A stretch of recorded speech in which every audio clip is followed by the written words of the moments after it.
What is going on out there, good people, and welcome back to LMDTNT, where I am living my dream, trading and traveling. Hope everybody out there is doing well today. As for myself, I'm doing pretty good. Y'all see where I'm at out here in the shop, taking a break from running some coveralls that you see back there in the background, running some coveralls for the motorized unit for the Shriners organization that I belong to, but wanted to take a second and get a quick recap out of the way, just showing what the automated trading system did today. This thing actually took 2 trades and did halfway decent, I think. So let's go ahead, let's jump right on over into the charts. Already have it pretty much queued up to the end of yesterday's trading session. End of yesterday's trading session, this thing took a trade at about 320, and at 355 it's going to end of day flatten that trade, which it did, and it made a little bit of money. I'm not sure if I had did my recap prior to this trade or not, but yeah, made a little money. But also, before we get the recap done, had someone message me on Discord, and they just kind of wanted to know what the actual edge is. So I'll give just a quick tutorial of what the edge is and how I kind of came about trading this. Few years ago, when I first kind of started using NinjaTrader, I found a indicator called SupDim, and it's not a part of the actual NinjaTrader package. NinjaTrader has like a equal world, I guess they call it, and someone had made this indicator where it would put supply and demand zones on the chart, and I kind of found a way to trade it where basically when it broke a supply zone, I would enter the trade and I would put my stop below the demand zone. And over time, I kind of created rules for it. I said that it needed to break either 2 supplies before I could take it, or it needed to have 2 demands formed before I can take it. And I traded that for some years, made some money, and then I would get in the way of it. So over the past few years, myself and Spark, we chat just about every day in the Discord, and he would always talk about him wanting to automate his trading. And I was kind of opposed to it. I'm like, man, I'm a trader. Why do I want to automate it? Well, I got in the way too many times to where I said, let me try it. Once ChatGPT and once the strategy builder, I learned to use a strategy builder within NinjaTrader. I coded it out and created some rules, figured out what I needed my stops to be, figured out what I needed the targets to be, and I came up with this LMD ATS, the LMD Automated Trading System. So this thing is 100% automated. I turn it on, click that little box right there, and this thing just trades. I would say 23 hours a day because that's what the futures market is open. But during back testing, found that there's certain times of the day that this thing will give back more than it makes. So turn those hours off. That allowed me to be able to trade hours that I would normally be asleep. So yeah, that's pretty much it in a nutshell. But like I said, this was the last trade that it took yesterday's trading session. I have it set to automatically flatten its position at 355. I don't want to be in the trade those last 5 minutes where it can get kind of jiggy. And I definitely don't want to trade that 4 p.m. to 5 p.m. because you can catch earnings on some days and you can get chopped up. So I just didn't want to do that. So 4 o'clock to 5 o'clock, it's not going to take any trades. But at 6 o'clock, it turns right back on.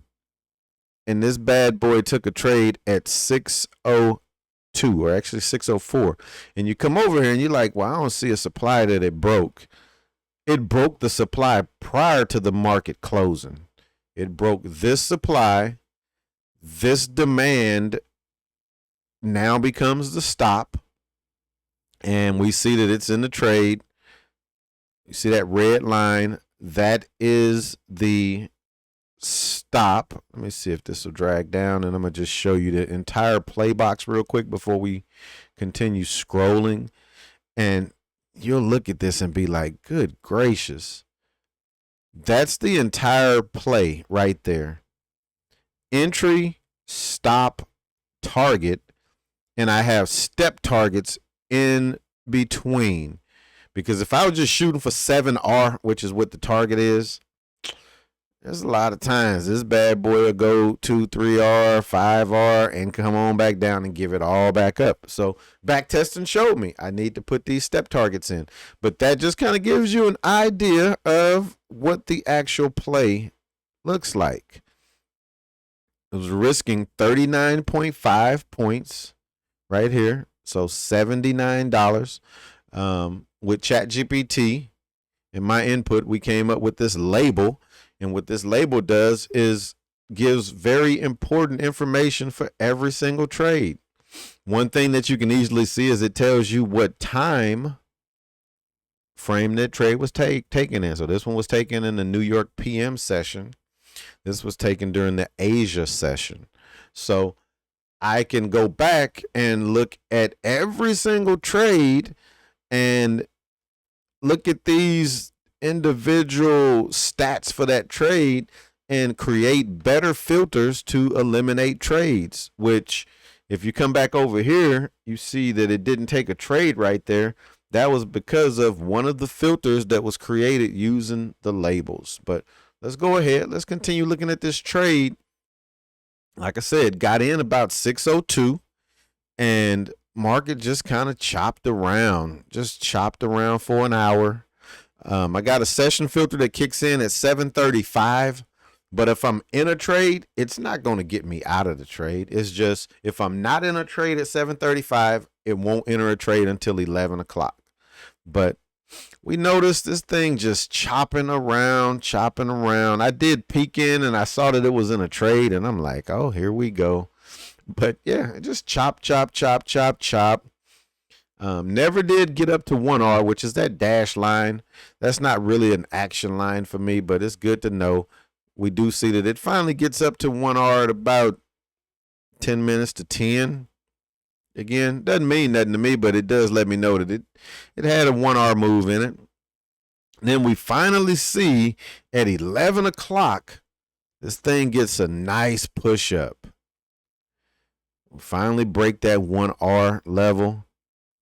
Now we're into today after midnight, chopping around again, just chopping, comes on back down, chop. This thing is just chopping for hours, y'all. 2 o'clock in the morning, and boom, we finally break another dashed line. Again, this is not an action line. This is a trail line. So this is 2.25R. And then my first action line is this solid one. That right there is 2.75. Look at how it just peekabooed over, y'all. A lot of times, peekaboo over, and this thing will come all the way back down because now the stop has moved to lock in 1R. This is a very key level. Let's see how long that and let's see what it did after it hit that step 1. Boom. Step 2 right here. Now, stop is here. Because once we crack step 2, now we can lock in the trail for step 2. So 3R locks in 2.25R. Now we're cooking. That's at 4 o'clock in the morning. I woke up to go to my little part-time gig this morning. I leave my house about 3:50, and I actually posted some stuff on the Discord. And I'm like, man, I'm in this trade. It had already locked in. I had already seen it locked in this step 1. And I was like, man, if I can get, or no, it locked it in over here. I'm sorry. I'd already seen it. It hadn't locked this in because, like I said, I left about 3:55. So it was down up in here somewhere. But shortly after that, that bad boy cracked, hit step 2. So now we got 2.25 locked in. And now we're still in this thing just chopping along. We see a dash line. Again, not an action line. That's a trail line. We see another trail line right here. But just above it, This is 6R. This thing cracks 6R. It's going to lock in 4R. It's locking in this level right here. And boom, it comes back, tags me. But that's a 4R trade right there, y'all. Solid 4R. If this had risked the entire 50 points, this trade would have made $400. But again, we were only risking what 39.5. So that's 550. Now you see these like filters that's blocking. So it's blocking for the supply break, blocking for the long or the short break, long break. Get another filter right here that anytime you see those, it's just saying that it could have took a trade, but that's the reason why it didn't take the trade. 7 o'clock comes around, we back in another session filter till 9 o'clock. So you see session. Today was CPI. We had news. So had it taken a trade, and on this news day, 5 minutes before the news, it would have got out the trade. And then 5 minutes after the news, it can't take, 5 minutes before it gets out, and then it can't take a trade until 5 minutes after. So that's why you see this kind of like highlighted area right there. So no trade there. But at what time is that? 9:08. It takes a long, risking 38.25 points. It's risking 70. What's that? 76.50. Risking 76.50. This is showing London session. That's what that LON got it coded out as London session, and then stops out. Boom, stops out. Market open. That is wicked, because this was doing good, and look, it was over. It had went up 1R. Boom, stop out. 10 o'clock session filter kicks in. Nothing.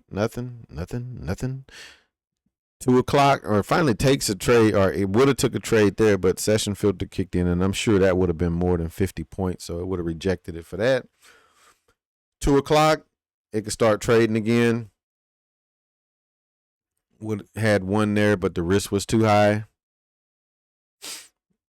And then 4 o'clock, we're done, and that's it. So it took 2 trades, 1 green, 1 red. Let's see what we made on the day. Boom. Made $335. Yes, sir. Cash balance right now is $42.93. So again, this account started with like 3,100. We're showing 1,100 over, but you got to remember, we've already pulled out some money. Let's go ahead. I got the dashboard already open. Again, current balance $42.91. Net trading P&L. So this is what the bot has made since going live on like May 28th. So basically, if you say since June to today, it's made $2,500, risking no more than $100 per trade. We're about $600 from totally making what we had initially invested. Return showing 141, win rate 41%, profit factor 1.36. This is moving up. Last week this was at like 1.2, so I like that. Average trade $14.69. So it's saying on every contract that we trade, it's making about almost $15 a contract. Current drawdown, 0. We are in no current drawdown. Max drawdown, we saw this thing go down $1,000 live in the cash account. Recovered all of it. That's the beauty. I didn't size up. I didn't get scared. I just let this thing continue to trade. And we got out of that drawdown because we saw during back testing that this thing can lose $1,000. And that's why I put 3,000 in. I didn't want to start it with 1,000 because boom, you're done. Didn't want to start it with 2,000 because you lose 1,000, then you got 1,000 left. Now that's kind of playing with your mental, and you're like, dang, I done lost half of my money. So I said I want to put 3 times that in. So if it did lose 1,000 right off rip, I still got 2,000. Good thing was this thing made like 1,500 bucks quick, fast, and in a hurry. I'm talking quick, fast, and in a hurry. This thing had made 15. So then I was playing with house money when it started going into drawdown. Recovery 2.53. I think that's just like for every dollar it loses, it makes $2.53. Total fees, we paid $351 in commissions fees. Over here, just breaking down what I've been talking about. The account had 1,100. I put 2K in there. I've withdrawn 1,344. Tradeovate hit me with a $50 fee for not closing out during a holiday, Juneteenth day. And right now, my net contribution is showing $1,800. I am going to take some money out. I just don't know how much yet because I want to get this down to zero. Once this hits zero and I have no money, I have no skin in the game, I'm just using house money, my goal is not to pull out any money. If I do, it's going to be $100, $200 here or there just to kind of pay myself because I want to start scaling in. That is when this thing is really going to make some money. Imagine today if instead of 100, I was risking 500 a trade because the balance justified doing it. Instead of a $300 day, this would have been a $1,500 day. Risk $1,000 per trade instead of a $300 day. This would have been a $3,000 day. If fully sized, which for me it will be $1,000 per trade, if this thing hits target, it's making $7,000 on a trade that hits target. Today that trade hit 4R. That would have made $4,000 on that trade. That's when it gets good. And it's all about just scaling up. It's just all about scaling up. Let's look at a couple of the metrics.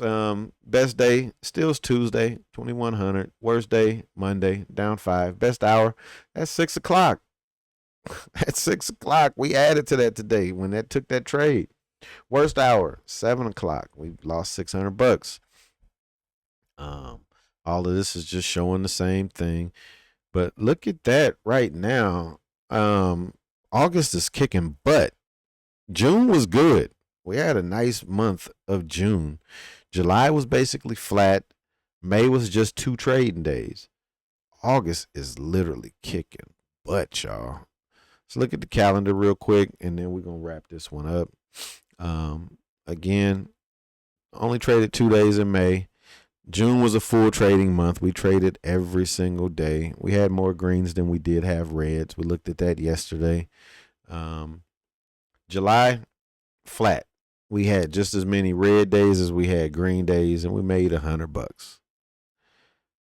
August, we've traded 8 days. We've had 1 red day, and the rest of them have been green. Kicking butt, y'all. Kicking butt.